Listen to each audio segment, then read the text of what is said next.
e dentro do avião, eu cochilando um pouquinho, uma presença espiritual à minha esquerda, eu estava no corredor, no banco do corredor, à minha esquerda uma presença, eu vi uma massa energética luminosa, era um ser superior, e mentalmente ele projetou dentro da minha mente um conteúdo, um conjunto de ideias que ele gostaria que eu abordasse quando retornasse aqui para São Paulo.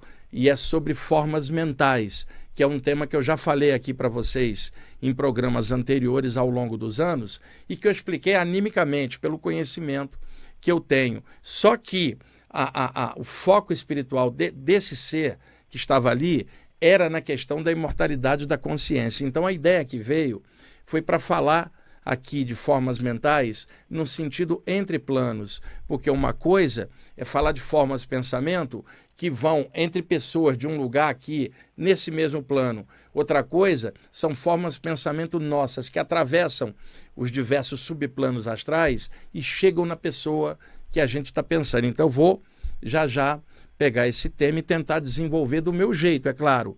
A intuição, a ideia original veio dessa presença anônima dentro do avião.